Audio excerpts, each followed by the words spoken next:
All right, Alec, it's all yours. One moment.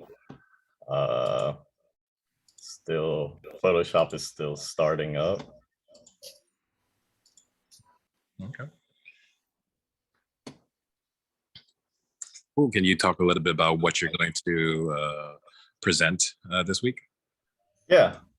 So just to like retouch on it. So I've been an artist for 3 years. I've been taking my studies very seriously. And one of the things I wanted to cover is visual composition, because I think there's some simple concepts I could convey to you guys that I think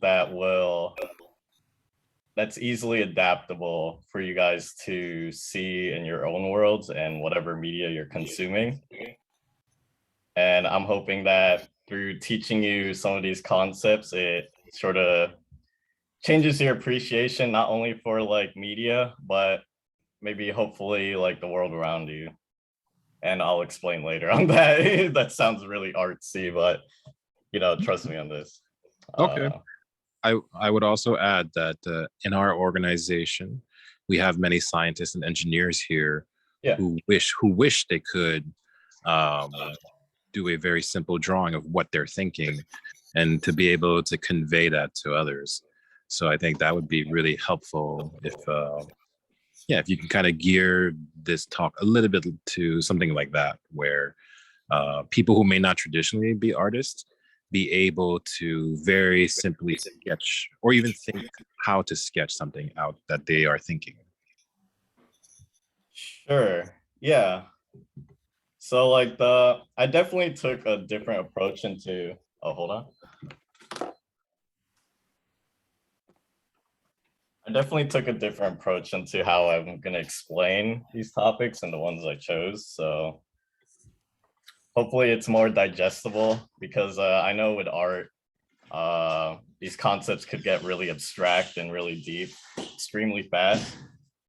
So hopefully, like you said, I could present to you guys sort of like a guideline onto how to go about viewing visual pieces, and through that learning on the how something works, mostly through learning on the why something works in a visual piece, you guys will be able to apply it on the how you guys can do it yourself. So that's awesome. Definitely, yeah.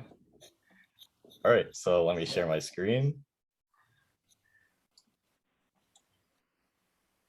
Let's see.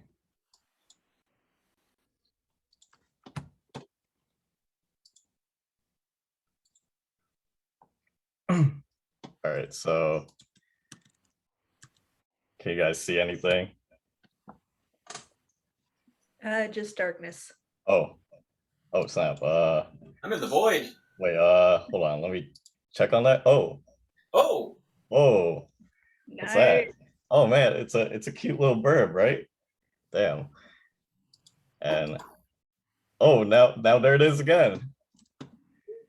But just notice how this bird notice how this bird fits on the screen, right? Doesn't matter where I move it. Wherever I move it, it is gonna track your eyes. So this leads to our first concept, and this is difference. So the concept of difference is our eyes, they naturally, hold on really quick.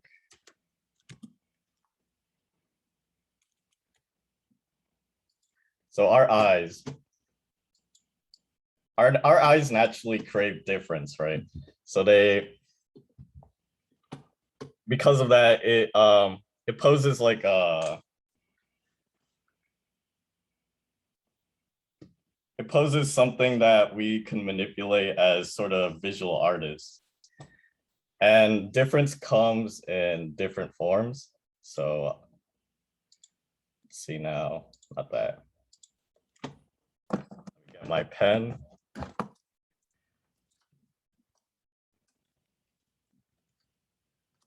So difference comes in different forms, and some of those different ways that it can sort of appear is through different visual languages. So, for example, let me get my right brush for this, right? For example, it could be the softness of shapes. So here we got like we have like a triangle. Woo. And then a circle, right? The pointy edges of the triangle kind of clearly make like a sort of contrast just because of like the natural shape. Or we could have a difference in size. So maybe we have this tiny little dude over here, and then this big, massive circle. And the ways our eyes attract to each other or attract to the different like subjects is that sort of difference that our eye is kind of jumping between. So there's kind of like a playfulness just by the way our eyes track through a composition. But if you have like instances where everything is the same and uniform, it often comes off as like very boring, right? It's not, nothing is really appealing. So if you look here, your eye doesn't really have a sort of direction. Like, yeah, maybe your eyes are kind of dragging along the black edges of the squares, but there's no real emphasis. And oftentimes, like I'll definitely get deeper into like the demonstrations we have later on, but oftentimes I think this is like something that on a fundamental level, a lot of novice artists struggle with, is that they don't really have a sort of distinct difference or contrast to create that sort of focal point, you know?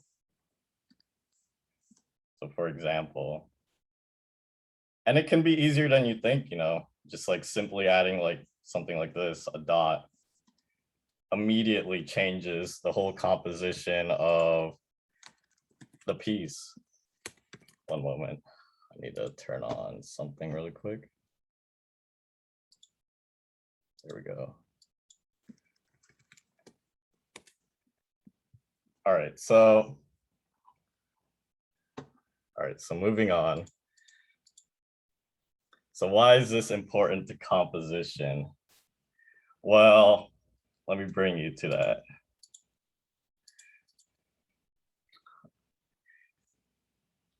So, okay. I accidentally left that text in, but it meant to be in here. All right, so you guys know about difference, right? But all right, so how do you manipulate these situations of difference to like sort of guide your viewer? You're probably asking in your head like, all right, what do you do to manipulate the composition so that you're sort of guiding the viewer and how they feel? Well, two important ideas is shapes and values. So just to start on shapes are, they're the feature of a piece that makes it very appealing to the eye, right? Shapes are very they're very dynamic, and most importantly, shapes create readability. This is very important. So you see how there's like a fill in the blanks right here. So let's just fill it in. So good shapes probably make good readability, right? Good clear shapes for sure make good readability. So let's push it further. Interesting shapes, right? Interesting. This is what we aim for as artists. we want to make our visual compositions like super interesting, because that's what the shapes are really like what attract the viewer the first thing. You may not know it. Maybe you like look at a picture and it's like, oh man, it looks really nice. But usually if you ever feel that something looks so good, it's possible that it just has really interesting shapes and the way it's like framed in the composition. Because like you could have like shapes like these, simple, right? Square, circle. But that's not really what attracts a user. And like that's one of the creativities that you can do as an artist. It's combining these shapes, right? To making even more interesting ones. So let's say I got like an organic shape right here. And for some reason I want to add like an end like that, or got something like this. This actually kind of resembles a bird. But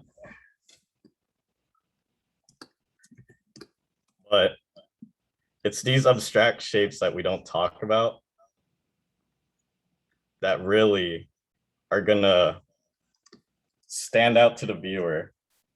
And I'm not talking like abstract art or paintings. These type of shapes exist in nature. And one of the things I'm gonna help guide you guys on is identifying these shapes. Because in the end, shapes make up everything. They make up the characters you love.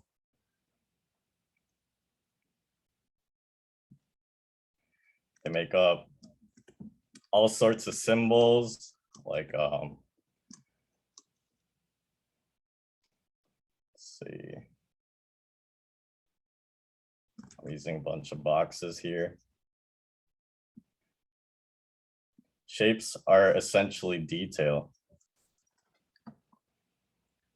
when you can boil down to it.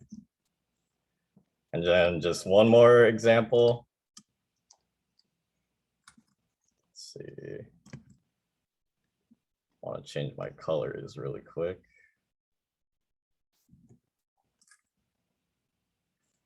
Yeah.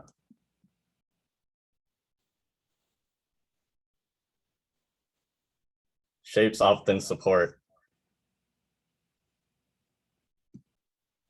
context. So this may be a box, right? But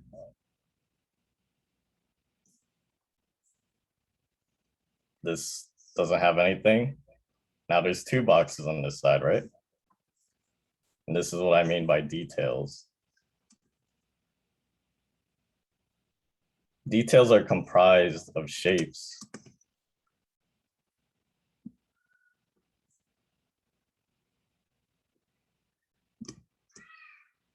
Now, we are all of a sudden, through these shapes, we are sort of creating a face right now.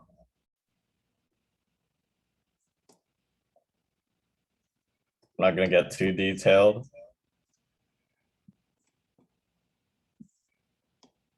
but I just wanted to demonstrate like how powerful shapes are. Because it's not all about just lines. Can't leave out the idea that shapes exist too, right? Let's see.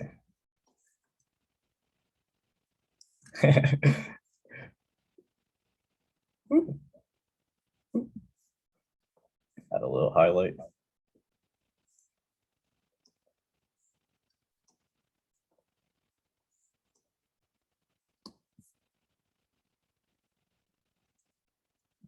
Not the best, but Oh, don't I make just- him cross-eyed. I just want to definitely like ingrain in your heads how important shapes are. And also thank you who said that.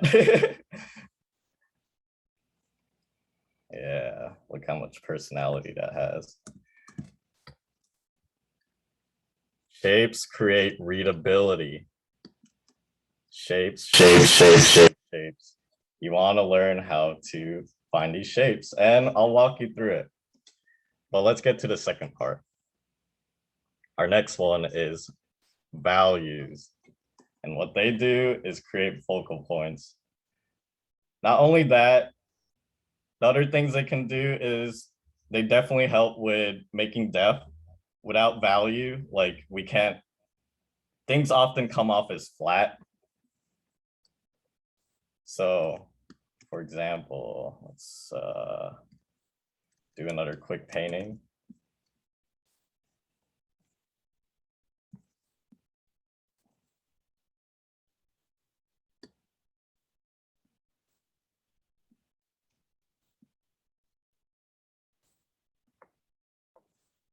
So let's do this where, all right, I have my guy here. Say we have a guy standing. Actually, let's put him in the background a little more. And then we have like a tree.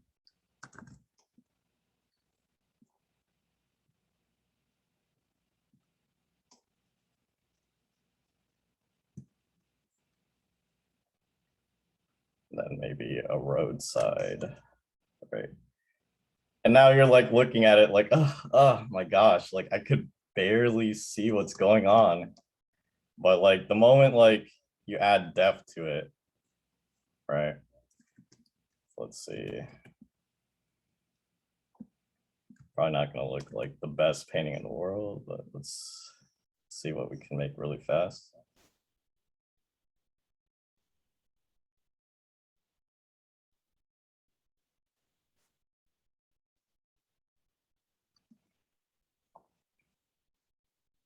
You know, the moment you add depth, all right, all of a sudden, this weird tree here is up in front.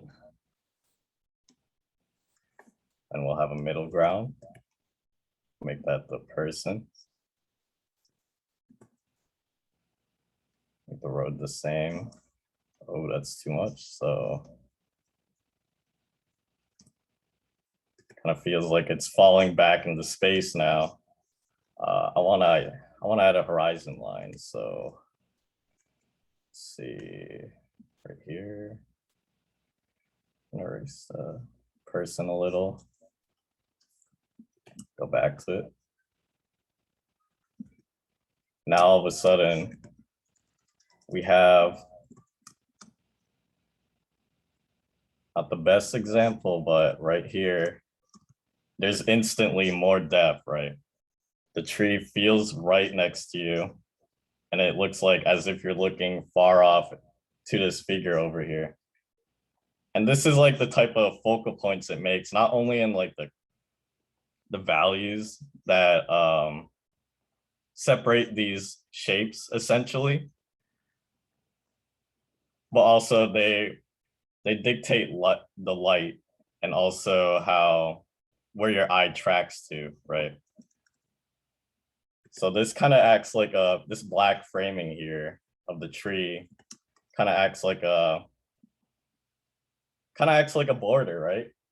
Kind of forces your eye over here, most likely, right?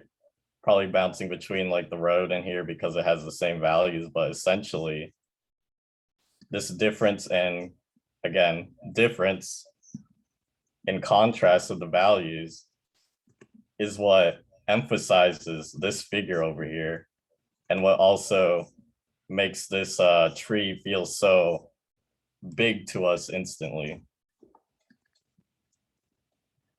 So a rule of thumb in nature, naturally, the closer something is, the darker it is. And a lot of times if you make something dark in a composition piece, like a painting, an environmental painting, it'll be much closer. It'll feel much closer to you than something that is lighter. Of course, you could break the rules and you could do like light is really close in front of you and black is like the background, but for now, let's keep it simple. And the reason why I mention just these two, it's just that, or the reason why I mentioned values, and maybe you guys are wondering like color. The interesting thing is that most of the time, the colors you see, they come with a natural,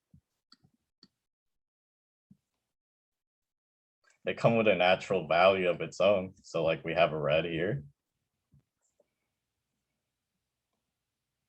Then we have a yellow. Let's do that. And then you make it black and white. They have their own like native colors, right? The red is obviously darker. Like you could probably notice already, like it sticks out to you more. And the reason why is because the values are much darker. So definitely keep these two concepts in mind, shapes and values.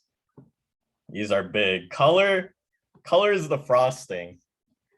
You know, color is that frosting on that value cake. If your value cake tastes kind of whack, like those colors aren't gonna save your painting. So, actually, I mean 2.5 important ideas. One more honorable mention is the rule of threes. So basically, I'm not talking about the rule of thirds. So we probably all heard about that, but for now, we're gonna toss out rule of thirds, right? We want to get past that guide for now, so that we can develop this sort of new technique on how to visualize 2D pieces and looking at the world.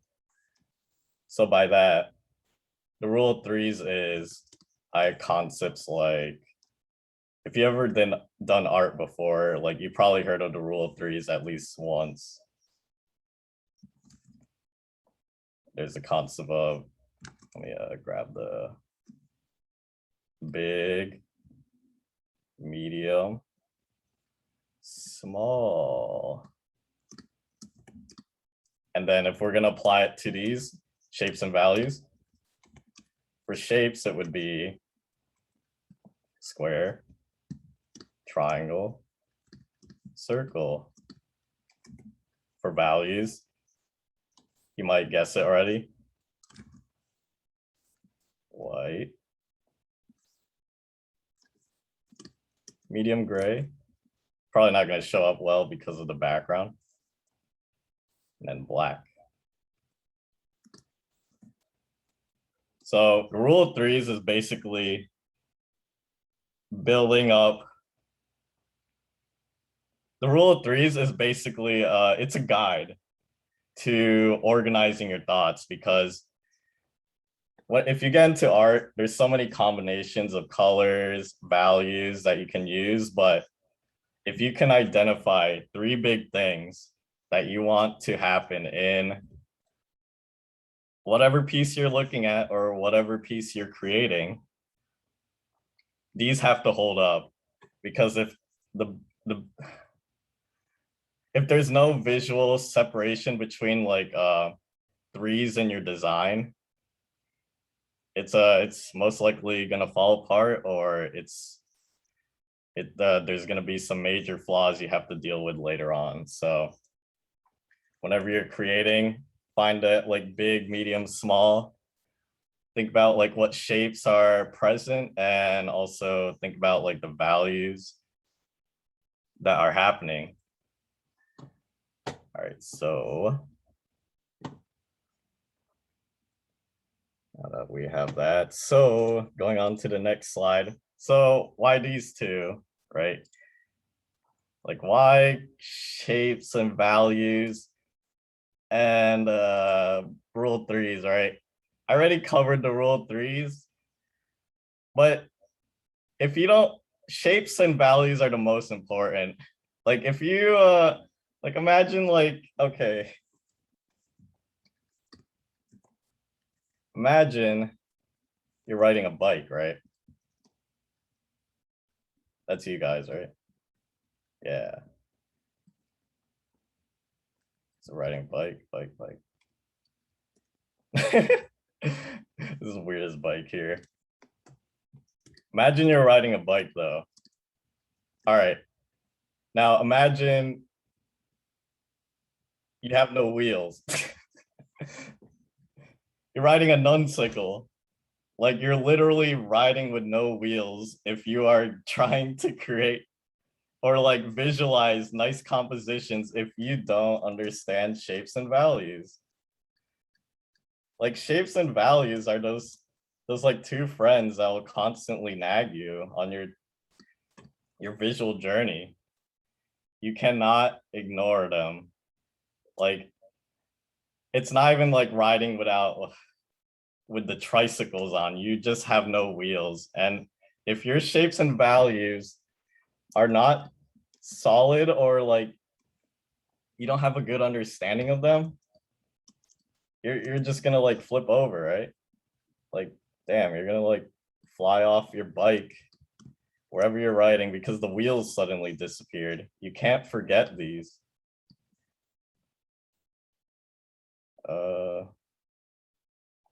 You're just gonna fly off your bike. So always keep in mind, like the main takeaway, shapes and values, all right? So next, we are going to go over the process. So before we dive in, because I have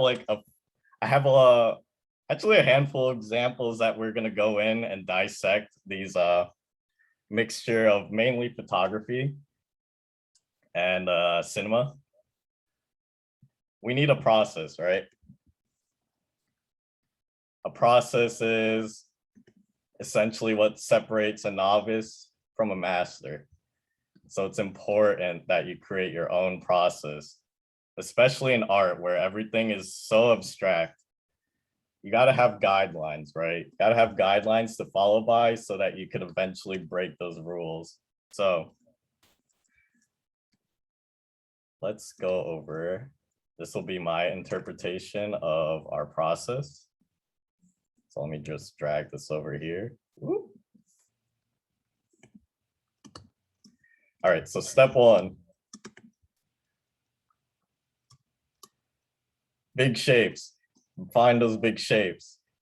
Very important. Again, your shapes, those are the supermodels, right? Those like nice, interesting shapes, like those are the things that are gonna unconsciously catch your viewer's eye. So whenever you look around and you're trying to take a picture or paint something, shapes, remember these shapes. Step two, distinguishable value shapes, right? We want to have, okay, it's pretty rough writing on here, but we want to have that separation of value shapes. And start with the big three, right? Like, don't get complicated with like, oh man, what kind of gray do I use or something? Like, nah, make it simple. White, gray, black. That's all you need. Find those shapes. After you find the big shapes, I see how they interact with each other with these values, right? And third, these are the most sloppiest notes. Third, this is where we find our focal point, right? It may sound kind of backwards, but I feel like if you don't understand what you're creating, you don't understand how something is gonna fit in the page, then how are you gonna lead the viewer to this, right? You're gonna lose them. Maybe you're taking a picture of something that, all right, there's like a dog standing, like there's a dog standing by the beach or something, but maybe like the light is really blown out and you can barely see them. You know, maybe there's a doggy here. Ooh, it's gonna look like a bunny. Ooh, ooh. You know, it's this is based on my process and how I work around things. So I really do feel that identifying the focal points last, or like creating one, it would be to your benefit, just because I think just like the shapes and values are just so important, and I'm gonna continue drilling that into your head. So, all right, we delete these messy parts. Oh shoot, wrong tool.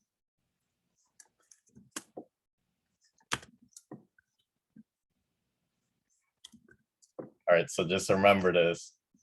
1, the big shapes. 2, how those shapes interact value-wise. So find those distinguishable value shapes.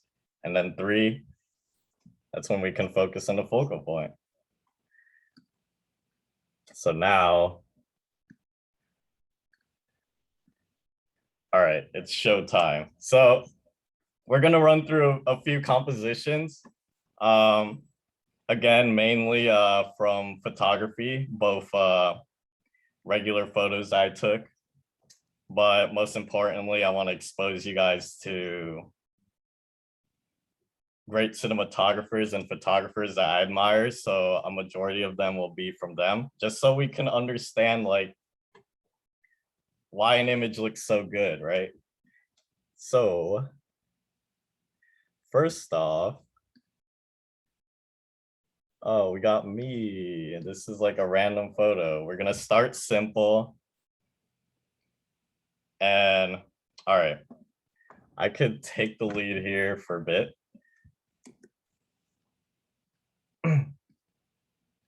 I just want to preface that we have these guidelines, right? But you want to remember that it's every image is unique. Therefore, it involves different types of problem solving. So let's see here. This is kind of simple, but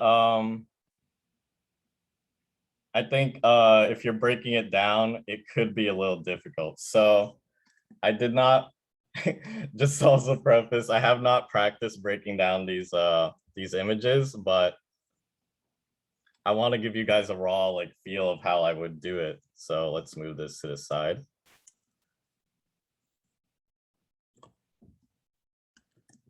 Let us, we are gonna make,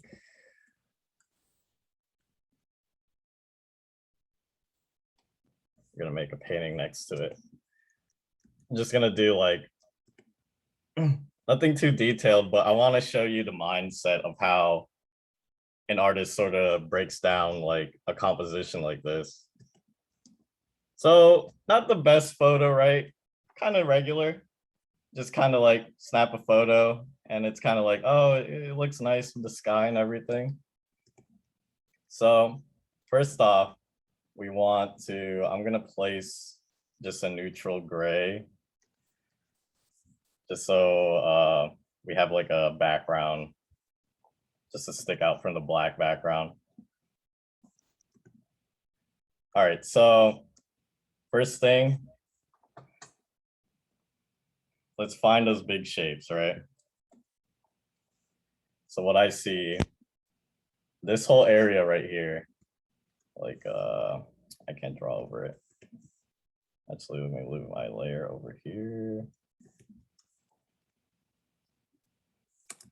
So the thing that stands out to me immediately is this sort of big framing, right? Like, look at that. That's a big shape, right?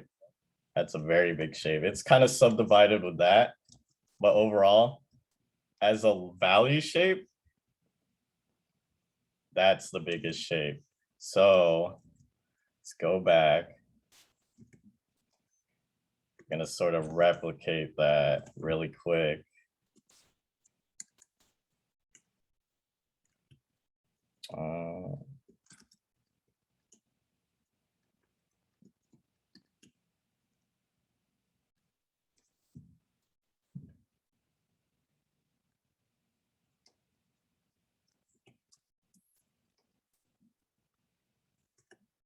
All right, so next off, delete this.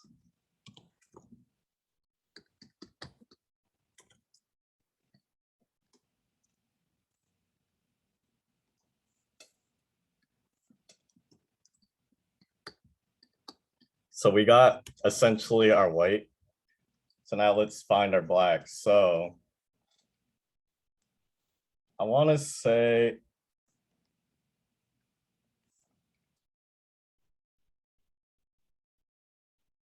right here, this is a major one. This here is a major value shape right here. And because we're gonna stick to the rule of threes, just to keep breaking down this composition simple. These grasses over here, they're very dark, right? Compared to the sand right there. So kind of makes like a shape like this right now. All right, it's kind of like making a guide like that. Essentially, at its simplest form,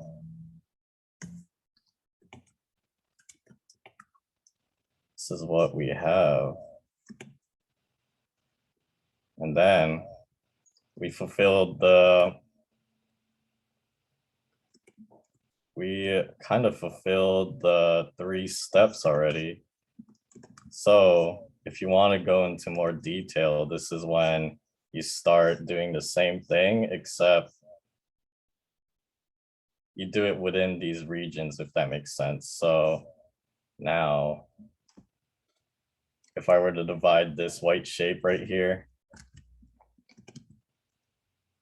I want this divide right here. This is very apparent. So I'm gonna come in here. I'm gonna separate it because it kind of makes like 2 big, like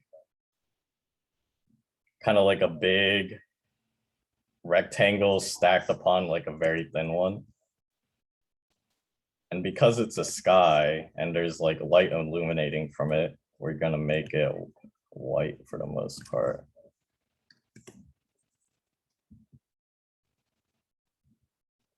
Oh, what's that?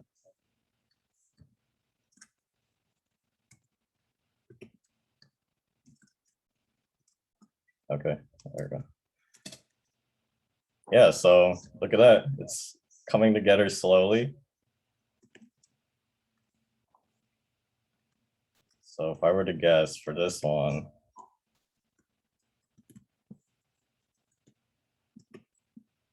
so this is where the refining comes out, right? So upon refining, we're finding like continuous big shapes within these like confined regions.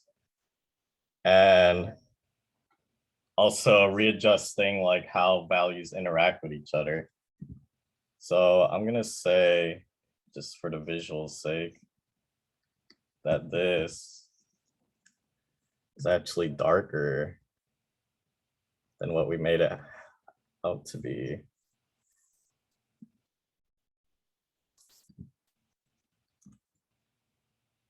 There we go.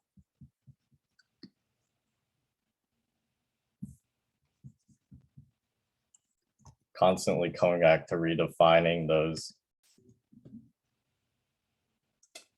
these shapes and the values, the relationship between them.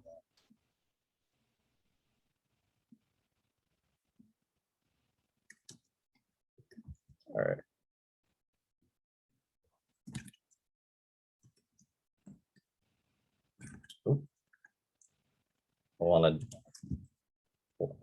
want to hang around on this one for too long, but I want to show how breaking down like a photo like this can work.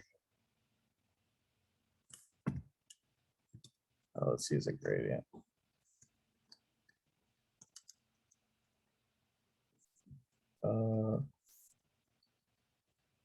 Cool. Just a reminder, it's 1:45. Okay. All right. We'll kind of speed through them then. Let's go to like the main cinematography ones then, because I really want to just cover a couple of those. All right, we'll skip that for now. So let's see. So has anyone watched Squid Games here? Maybe most. Yep. Yeah. I think Micah has as well. So I don't have any spoiler screenshots, so don't have to worry about that. So maybe.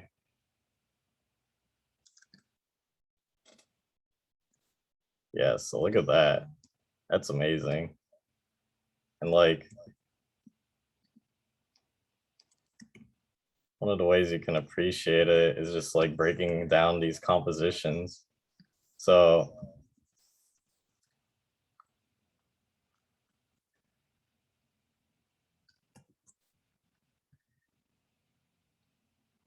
yeah, Yes, I look agree. at That room needs a TV.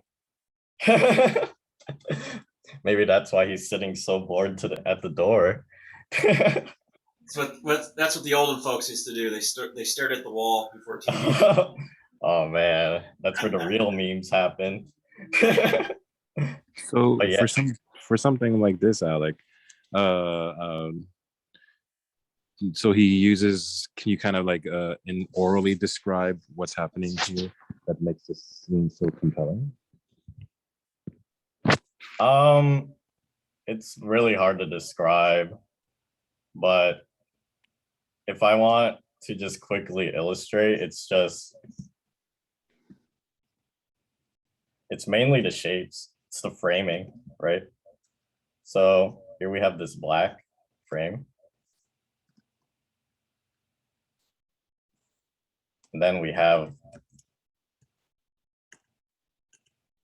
these like rectangular shapes, right? Essentially at its most basic parts, this is what it is. But what breaks that continuity of just it being like very boring, very just like man-made shapes, because it's like construction, everything is so like straight edged. It's that he placed the figure right here, you know? It breaks that monotony.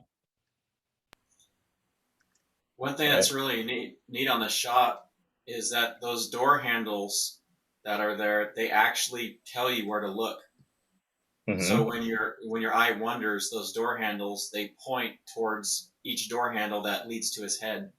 It's a little trick that they do in Hollywood to get you to look where they want you to look. Yeah, for sure. There's definitely a lot of concepts that I'm not covering.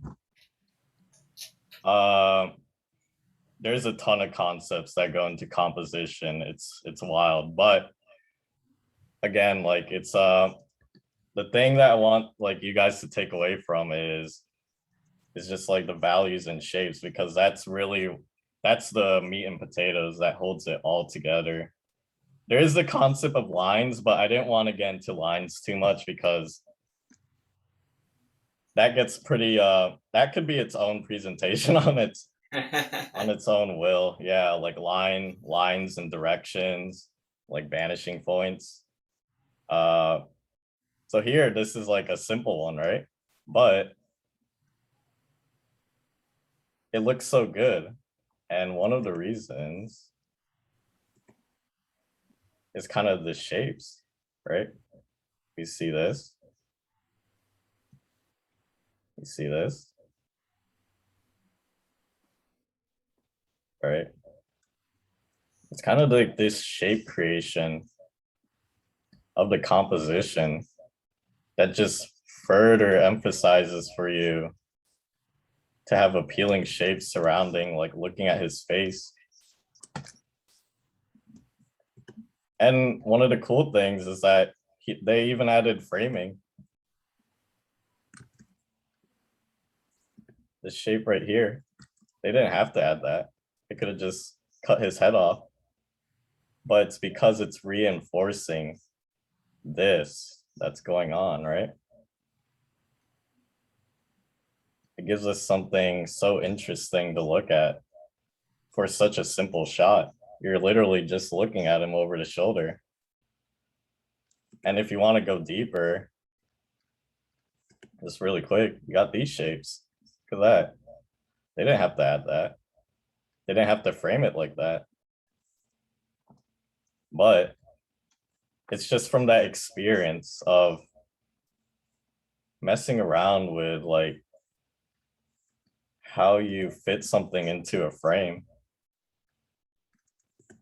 And just understanding how this can work will drastically improve like your photography skills, and just like it adds a sort of like appreciation, because it makes you realize that when it comes to like real artists, or even like photos that you just randomly snap and you're like, damn, that's a pretty damn nice photo.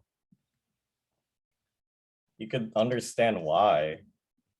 And then especially for artists that culminate these shapes into the frame, you can understand their mindset in a way, and that they had to make a decision, which is what makes like these shapes so powerful, these values, right?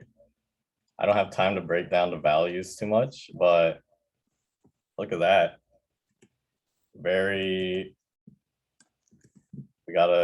I can't draw it on here when I go in grayscale, but we got a very interesting white shape here, right?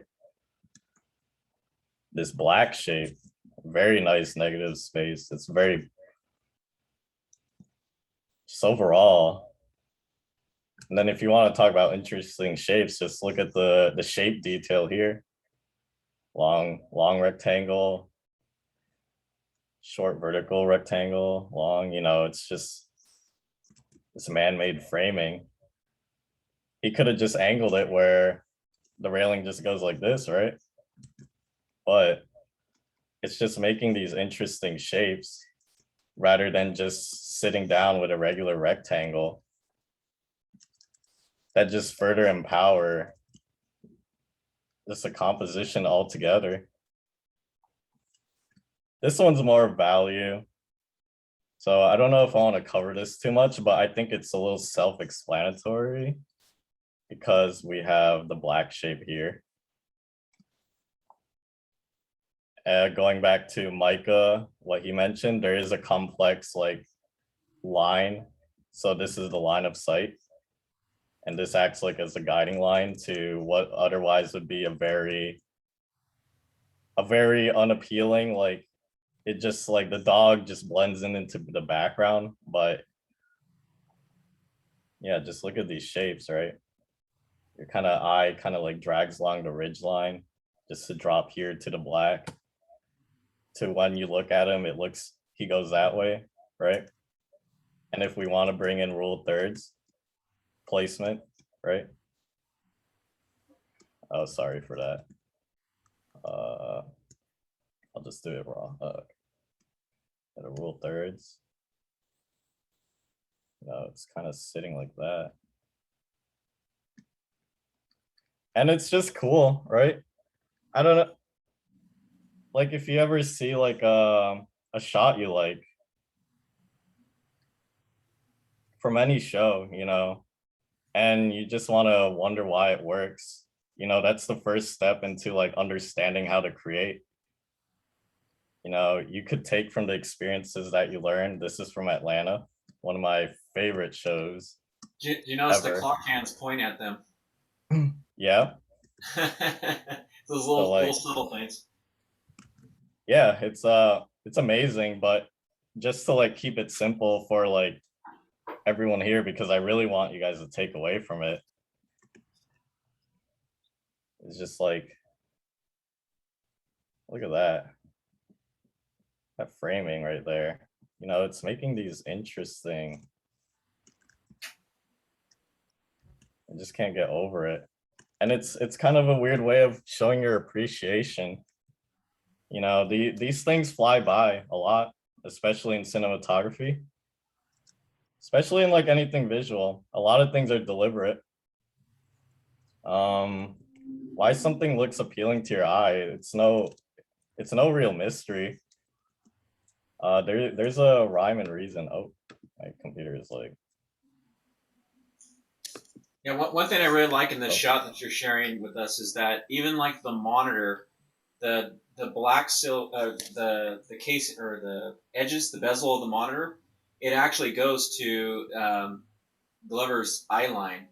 Also, the paper right next to him, that goes to his eye line. The lines on the wall go to his eye line. So it's playing a rule of thirds based off like almost all the lines in that shot. It's really well done.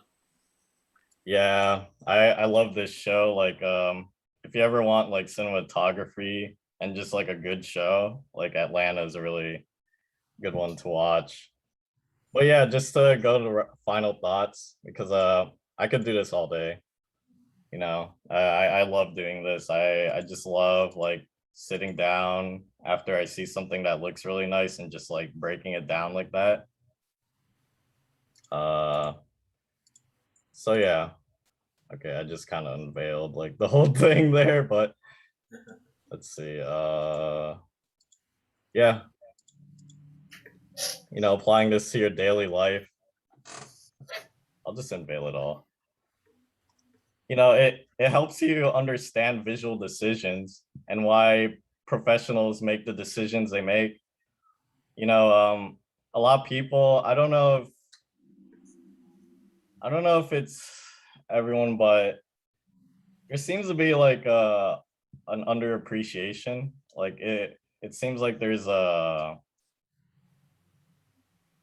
somehow there's this notion that art is random, but it really isn't. You know, a lot of the decisions are deliberate, especially in the media that you watch.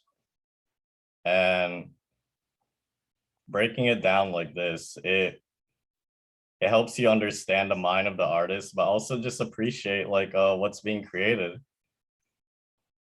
And then the second point is, you know, hopefully you guys could apply it to your photos. Anything that you do creative, like shapes and values apply to everything. That's why it's so important. It applies to graphic design, to cinematography, photography. It helps you make those good decisions, or at least those calculated risk, right? You're not gonna get it right the entire time first, but you could at least get really close to it so that you could keep working on towards a perfect product. But most importantly, like, you know, I hope that this helps you just stand and just look around, you know. There's so much like beauty in just the regular. And like, this is gonna sound so artsy, but you can really like find in nature, especially, so much interesting creations from its oh wait, I'll shoot my phone. There's just so much to appreciate from the natural occurrences of things, and it's really and through nature that inspires a lot of artists, right? Inspires a lot of these lighting decisions, these framings of the photography, you know. So I just hope that you stand around and like just take a gander, because you could really just make a composition out of anything. Very cool. I'm I gonna just stop wanna- the recording because we're reaching our 1 hour mark. Yeah.